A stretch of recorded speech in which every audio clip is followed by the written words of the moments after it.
Nos destaques de hoje do Panorama, eu te conto como foi o primeiro capítulo da guerra entre Rússia e Ucrânia. Você vai ouvir também todas as repercussões internacionais do mercado financeiro, da tecnologia e também as questões humanitárias. Panorama CBN. Olá para você que está ouvindo o Panorama CBN, eu sou a Juliana Prado e vou te contar em menos de 30 minutos tudo que foi notícia nesta quinta-feira, dia 24 de fevereiro de 2022.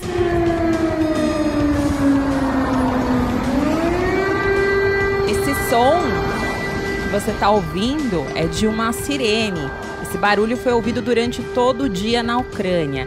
E é sobre o primeiro capítulo da guerra entre a Rússia e a Ucrânia que eu vou te contar agora e vou dedicar boa parte do Panorama CBN de hoje para falar sobre esse assunto, porque é algo que vai ficar marcado nos livros de história. Porque desde a madrugada, como você acompanhou na primeira edição do Panorama CBN com a Bianca Santos, a Ucrânia sofreu ataques da Rússia por terra, ar e mar, por toda a parte.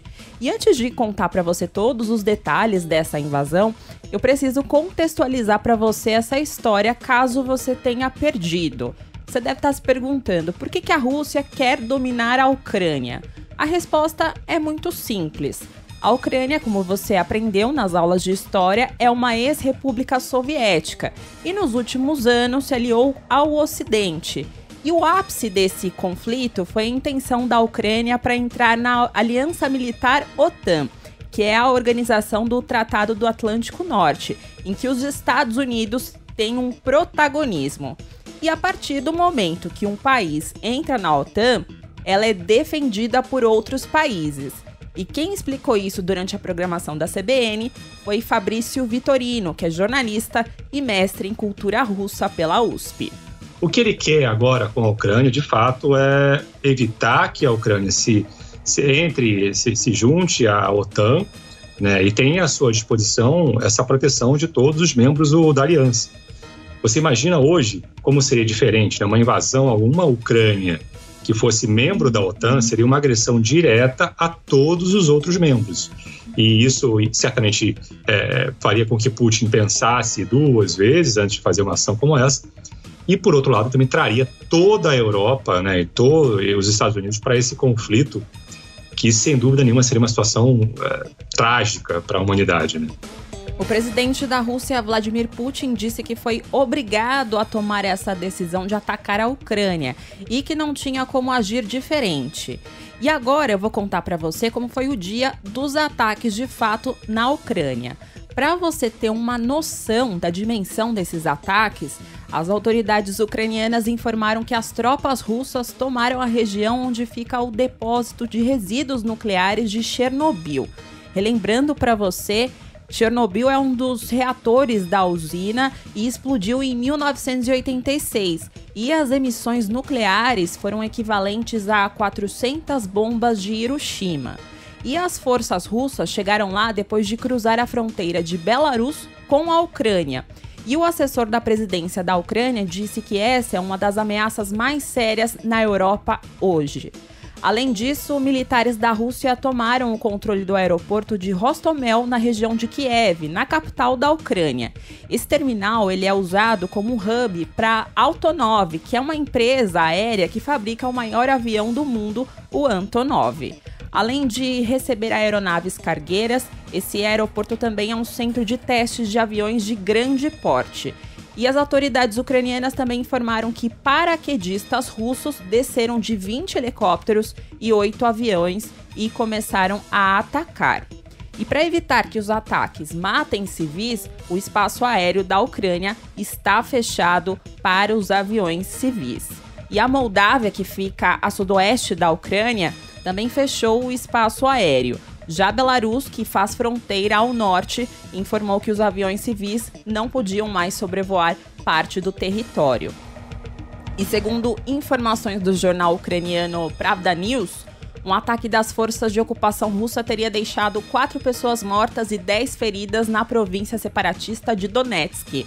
E por volta das 3 horas da tarde de hoje, projéteis russos teriam atingido um hospital e 6 pessoas teriam ficado feridas.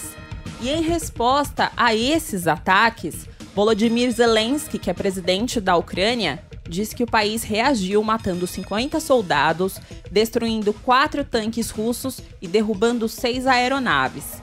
E Zelensky também disse que distribuiu armas ao povo e que o país adotou a lei marcial, que é quando regras militares substituem as leis civis comuns de um país. E nas ruas da Ucrânia, as imagens mostram um cenário de caos, filas em postos de combustíveis, corridas aos supermercados por mantimentos, engarrafamentos por toda parte e estações de trens lotadas. E no início da noite de hoje, depois desse dia de conflito, o porta-voz do Kremlin, Dmitry Peskov, anunciou que o presidente Vladimir Putin está disposto a negociar termos de rendição de Kiev diante dos ataques contra a capital da Ucrânia. Ele disse que o líder russo expressou a disposição de conversar com o presidente ucraniano Volodymyr Zelensky sobre a garantia de status neutro e a promessa de não ter armas em território ucraniano.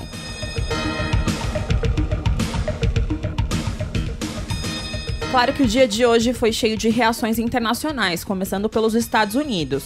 O presidente Joe Biden declarou que os planos de Vladimir Putin vão além da Ucrânia e que ele pretende restabelecer a antiga União Soviética no que chamou de um plano para construir um império.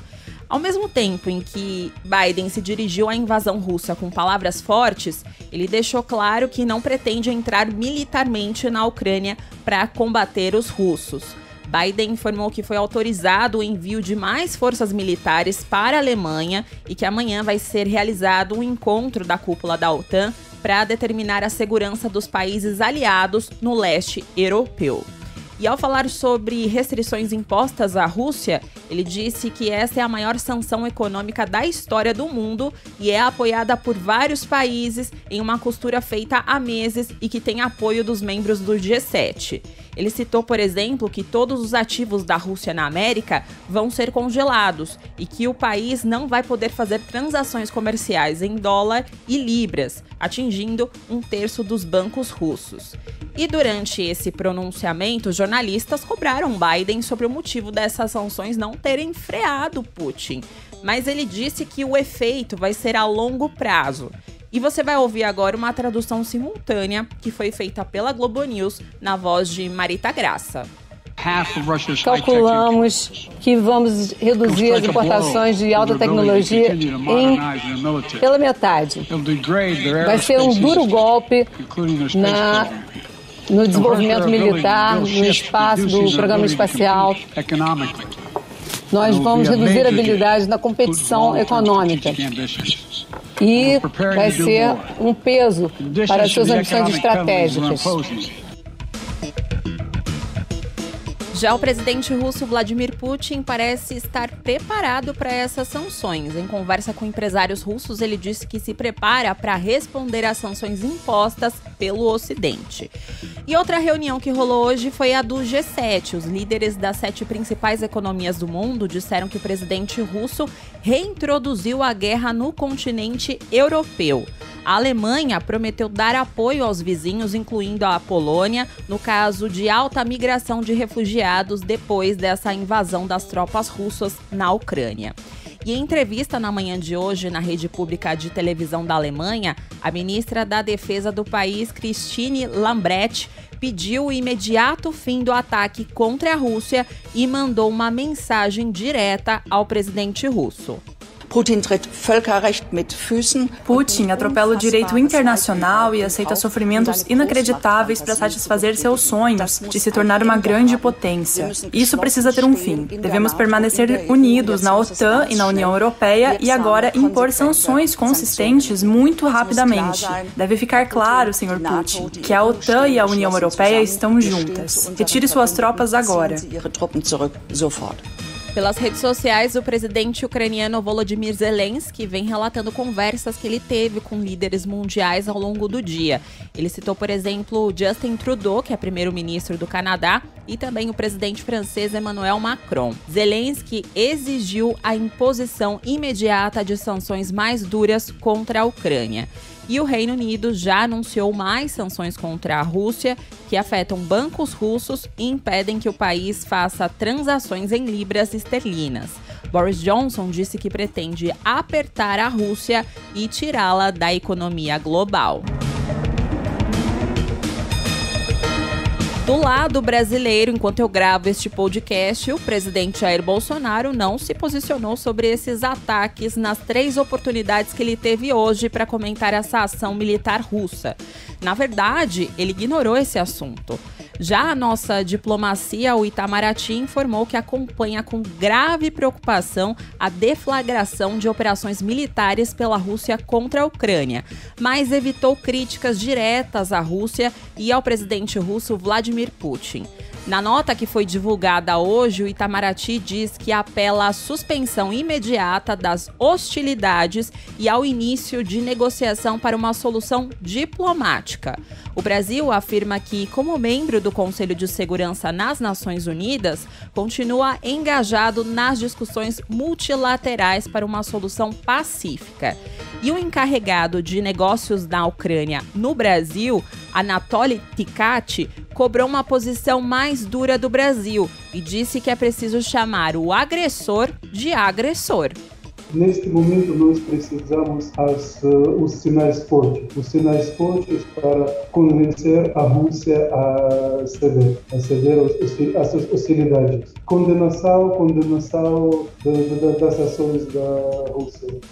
Primeiro, o que nós precisamos é um sinal forte de condenação. E nós precisamos chamar o agressor de agressor e apelar que termine das suas hostilidades. Anatoly Tkach disse também que o governo da Ucrânia esperava que o presidente Jair Bolsonaro também visitasse o país para equilibrar a ida à Rússia na semana passada. E apesar desse tom dessa nota do Itamaraty, que é mais ou menos em cima do muro, digamos assim, o vice-presidente da República, Hamilton Mourão, disse que o Brasil não está neutro no conflito. O Brasil tem tomado o posicionamento dele dentro da ONU, né, respeitando aí os princípios básicos, né, do direito internacional, de não intervenção, de assegurar a soberania, mas, por enquanto, nós não temos nenhuma outra coisa a fazer além disso aí, né? Vamos ver o que vai emergir aí das reuniões do Conselho de Segurança da ONU, porque senão a ONU também perde sua razão de ser. Então, o Brasil não está neutro, o Brasil deixou muito claro que ele respeita a soberania da Ucrânia. Então o Brasil não concorda com uma invasão do território ucraniano, isso é uma realidade. O vice-presidente defendeu também o uso da força contra a Rússia em uma ação militar e disse que apenas sanções econômicas não funcionam. Mourão disse que o mundo ocidental está igual em 1938, com Adolf Hitler, na base do apaziguamento, e que Putin não respeita isso. Sobre a posição do Brasil, o cientista político e professor de Relações Internacionais da Universidade Estadual do Rio de Janeiro, Maurício Santoro, disse durante a programação da CBN que a posição histórica do Brasil de neutralidade não é mais suficiente. Vai haver uma pressão muito grande por parte dos Estados Unidos, da União Europeia, para que o Brasil se posicione de modo mais duro e critique de maneira explícita a invasão da Ucrânia pela Rússia. E é possível também que essa decisão venha por parte do próprio interesse do governo brasileiro. Quer dizer, uma guerra generalizada no leste da Europa é muito ruim para os interesses nacionais brasileiros. Ela vai ter um impacto muito forte na economia global, alta no preço do petróleo, alta no preço dos fertilizantes, e trazer muita instabilidade para um mundo que ainda se esforça para sair da pandemia. Eu vou falar agora sobre a parte humanitária dessa história. Desde o início dos ataques russos na Ucrânia, brasileiros vivem no país e pedem socorro pelas redes sociais. Cerca de 500 brasileiros moram lá e, segundo o Itamaraty, não há planos para o resgate porque o espaço aéreo, como eu falei para você, está fechado. E também, como eu já falei aqui ao longo do Panorama CBN, as explosões de hoje foram ouvidas em diversas cidades e também na capital Kiev. E isso deixou todo mundo com muito medo, claro, né? Mas por enquanto, a orientação da Embaixada do Brasil em Kiev é deslocar-se por meios próprios para outros países ou seguir a recomendação oficial do governo ucraniano de não sair de casa. E o brasileiro Walter Lang, que mora há 8 anos na Ucrânia, ele está há 4 anos em Kiev. E ele é casado com uma ucraniana e disse mais cedo para nossa reportagem alguns efeitos práticos desses ataques. Quando eu acordei, a minha esposa, que não está aqui, ela foi fazer um trabalho perto das regiões da montanha, perto da Polônia, me avisou: olha, a guerra começou, por favor, fique dentro de casa. Eu saí, fui pro supermercado, comprei algumas coisas emergenciais, água, mantimentos, esse tipo de coisa. E já no supermercado, que é um supermercado 24 horas, já tinha uma fila com segurança barrando, assim, à medida que uma pessoa entrava, outra pessoa saía. Claro que lá dentro já tinham mais pessoas e a gente não tinha restrição de comida em termos de compra. Walter ainda disse que tem muita gente tentando sair de Kiev buscando áreas de fronteira, principalmente na Polônia. E o governo da Moldávia implementou centros de colocação temporária na fronteira do país para receber os ucranianos. E a curitibana Apoliana Maranhão mora na cidade russa de Belgorod, que fica a 40 quilômetros da fronteira com a Ucrânia.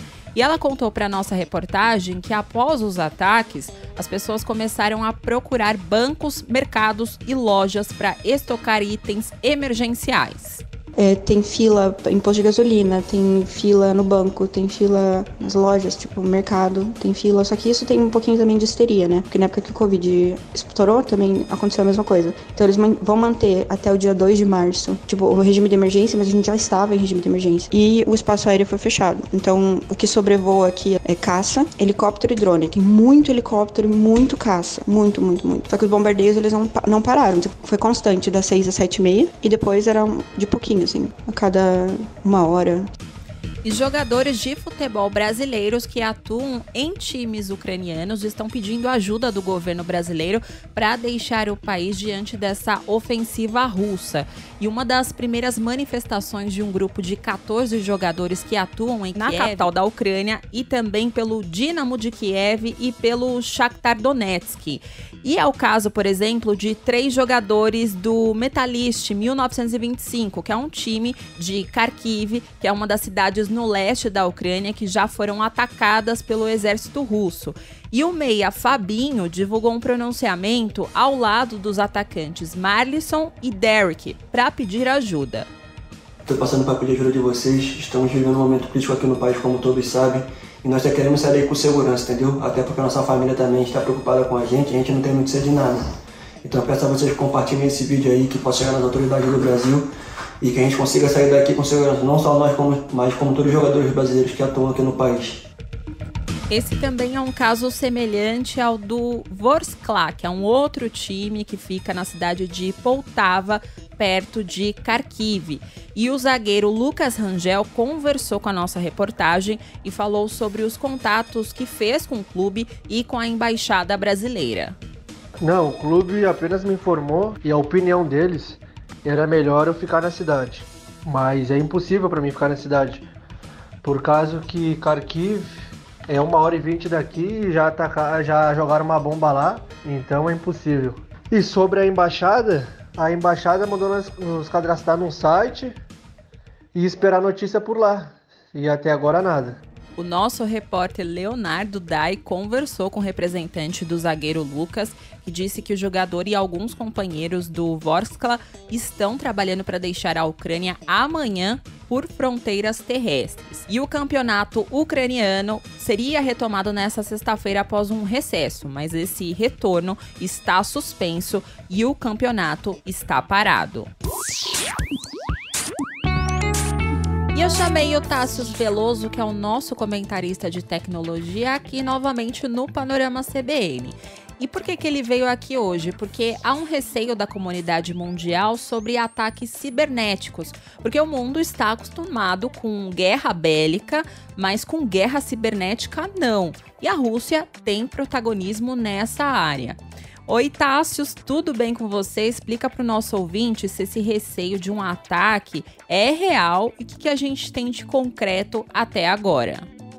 E aí, Ju, tudo bem? Pois então, existe sim um receio de um colapso global, ao menos em parte dos serviços de tecnologia da informação, e isso está relacionado com essa situação da Rússia. Vou explicar por quê, é um alerta mundial. Mas primeiro, o que a gente tem de confirmado é que hackers russos estão realizando ataques contra empresas, principalmente dos campos de aviação, defesa e TI, tecnologia da informação, na Ucrânia.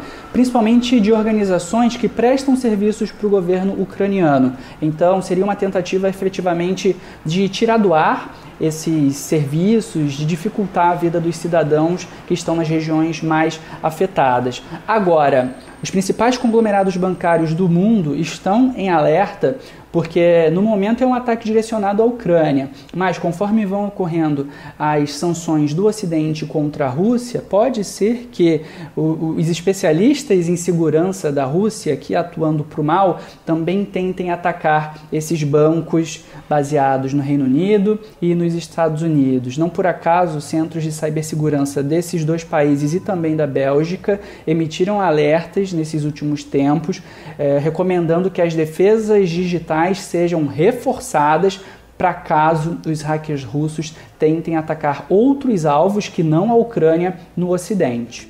E Tássios, como é que funciona esse tipo de ataque cibernético combinado com ataque bélico? O serviço de telecomunicações é um serviço essencial em muitos países e na Ucrânia o que a gente tem visto é, efetivamente, após um ataque, a queda na capacidade de rede daquela região, o que, em última análise, significa que as pessoas estão com mais dificuldade para acessar informações, para falar com seus amigos, com a sua família, enfim, a gente sabe que pela internet dá para fazer muita coisa. E aí eu trago dois exemplos para os ouvintes do Panorama CBN. Na cidade de Kharkiv, que é a segunda maior da Ucrânia, fica a mais ou menos 40 quilômetros da fronteira com a Rússia. Ocorreu um ataque aéreo e, na sequência, a capacidade de rede foi comprometida. Caiu de 100% para 75%. Até um pouquinho mais, só que depois eles conseguiram recuperar. Também em Mariupol, que é uma cidade portuária, importante economicamente, em que o mesmo relato se repetiu. Um ataque russo e, na sequência, a capacidade de rede também ficou impactada nessa faixa aí de 75%. São pessoas que não conseguem passar informações e a tendência, Ju, é de que no passar das próximas horas e dos próximos dias, a conectividade na Ucrânia vá se deteriorando. Esse é um assunto, sim, que a gente precisará continuar acompanhando. E eu chamo você aqui para qualquer dúvida, viu, Tássios? Obrigada pela explicação e até a próxima. Outra área que foi bastante afetada hoje após esses ataques foi a economia. As bolsas do mundo ficaram em queda. No Brasil, a Bolsa de Valores de São Paulo encerrou o pregão de hoje em baixa de 0,37% aos 111.591 pontos. No mercado de câmbio, o euro encerrou o dia negociado a R$ 5,712 com ganhos de 0,94%. Já o dólar comercial terminou o dia em forte alta de 2,02%, cotado a R$ 5,105. Essa foi a maior valorização diária da moeda americana desde setembro do ano passado. E esse desempenho é reflexo da invasão russa à Ucrânia. Como você percebeu, o dólar estava em queda durante todos esses dias, né? E hoje fechou em alta. E isso tem uma explicação. O economista-chefe da consultoria Necton, André Perfeito, disse que o risco da conjuntura internacional fez os investidores optarem pela segurança do dólar. Numa situação de conflito generalizado, como parece que pode escalar a questão da Ucrânia e da Rússia, né? Isso daí faz que os investidores busquem segurança, eles fogem para a liquidez, como se diz. E o principal ativo que tem essas características é o dólar, a moeda norte-americana e os títulos do Tesouro americano. Já o principal índice da Rússia encerrou a sessão de hoje 33% mais baixo. E essas incertezas diante das possíveis sanções contra a Rússia e os desdobramentos militares também influenciam no mercado de commodities e, consequentemente, na nossa inflação. E Pedro Rodrigues, que é sócio do Centro Brasileiro de Infraestrutura, explicou que os preços do petróleo e do gás natural na Europa já sofreram aumento. E a Rússia é um grande produtor de petróleo e de gás natural. Então, quando você tem uma guerra e uma incerteza com sanções e por aí vai, principalmente a Ucrânia, né, que é um país que também tem uma logística, né, e facilities de petróleo e de gás natural que comercializa para a Europa muito grande, você tem essa incerteza e isso reflete no preço. E é o que a gente está vendo hoje acontecendo nos mercados. O petróleo já rompeu a barreira dos $100, né, na Europa O gás natural já subiu mais de 20%. Nos Estados Unidos também o gás natural já subiu muito. E prepare o seu bolso. A Petrobras informou que os ataques da Rússia contra a Ucrânia podem causar um impacto significativo nos custos do gás natural no Brasil. Segundo a estatal, o primeiro sinal vai ser uma volatilidade muito grande dos preços no mercado.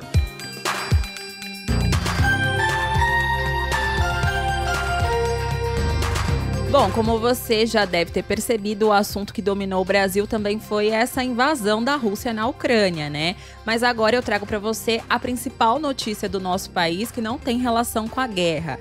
E eu falo sobre o imposto de renda. O prazo para o envio da declaração do imposto de 2022 começa no dia 7 de março e vai até o dia 29 de abril. E deve declarar esse imposto de renda todo contribuinte que teve uma renda tributável acima de R$ 28.559 no ano passado. E a Receita Federal considera o auxílio emergencial como um rendimento tributável. Então, nesse caso, deve declarar quem recebeu esse benefício em 2021. E como não teve reajuste na tabela, os valores desse ano são os mesmos do ano passado. Já as empresas têm até o dia 28 desse mês para entregarem aos seus empregados o comprovante de rendimentos. E temos novidades que foram anunciadas hoje. Seguinte, a partir desse ano, todos os contribuintes vão poder receber a restituição do imposto de renda via Pix. Mas essa nova modalidade só vai ser aceita se a chave Pix for o CPF. Outra novidade é em relação aos lotes de pagamento. Desde 2019, as restituições do IR são pagas em 5 lotes.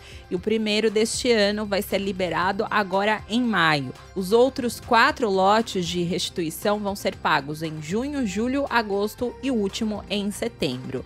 E além de receber a restituição via Pix, o pagamento do DARF também vai estar disponível nessa modalidade.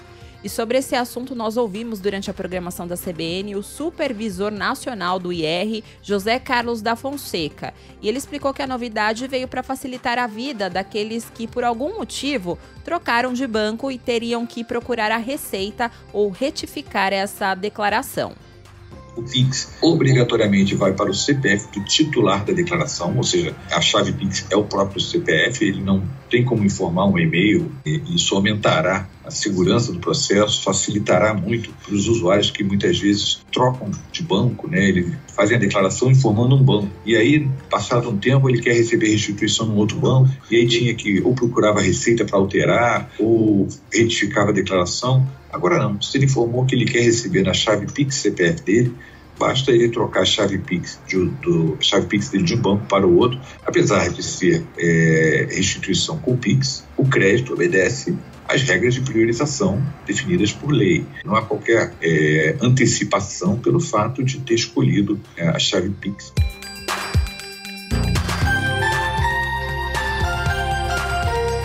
Agora eu vou ficando por aqui em mais uma edição do Panorama CBN, recheado especial Rússia-Ucrânia. Muito obrigada pela companhia de hoje. O roteiro dessa edição foi escrito por mim e os trabalhos técnicos são do Anderson Wendel, o Tico.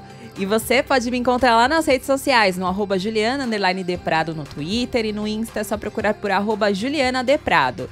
E também tem o e-mail juliana.prado@cbn.com.br.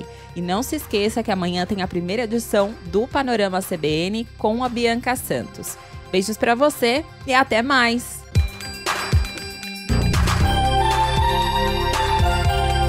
Panorama CBN.